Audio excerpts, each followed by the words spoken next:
ज़रूरी हैं, ठीक है? तो आप अपने जितना भी फीडबैक है, जो भी है अपना सॉरी जो भी ओपिनियंस हैं वो सारे के सारे कमेंट बॉक्स में बाद में डाल देना। और हुई थी चीज़ें खराब, काफ़ी लोगों की चीज़ें खराब हुई हैं, मैं मानता हूँ और ये सबकी ही है, परेशानी सबके साथ ही।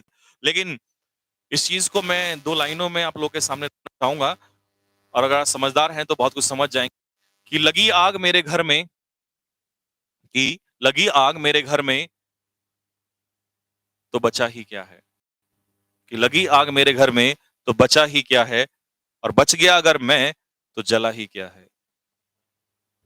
शायद आप लोग समझदार हैं, जो समझदार हैं वो ज़रूर समझ जाएँगे कि आप मेरा घर भी अगर जला दोगे और मेरा घर भी अगर उजाड़ दोगे और अगर मैं गलती से बच गया, तो कुछ भी जला नहीं है क्योंकि मैं हूँ, तो जीवन में कुछ भी खड़ा कर लेंगे।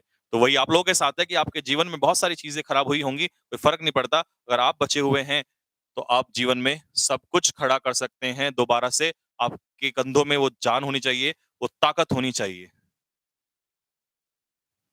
तो मैं ये मानता हूँ कि जीवन में जब भी आपका सब कुछ खराब हो जाए और बर्बाद हो जाए, तो एक बात ध्यान रख लेना, आप सही सलामत होने चाहिए, आपके बाजुओं में वो ताकत होनी चाहिए, आपके अंदर, आपके सीने में वो आग होनी चाहिए। आप कभी भी कुछ भी खड़ा कर सकते हो फिर से।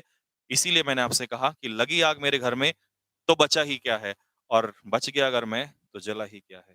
ठीक है दोस्तों? तो कल मिलेंगे और तूफ़ान मचाने का समय आ गया है और बहुत जल्दी ही वो चीज़ें फिर से बदलेंगे, ठीक है? अपनी मेहनत के दम पे और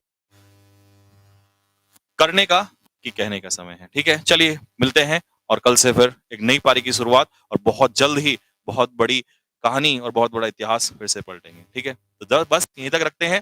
I hope you guys will really work hard. That's all for the day और अपने कमेंट में जो भी आपके दिल में बात है वो नीचे ज़रूर लिखिएगा, ठीक है? 1 से 2 घंटे के बाद मैं उसको ज़रूर पढ़ूँगा। तो that's all for the day. जय हिंद, जय भारत।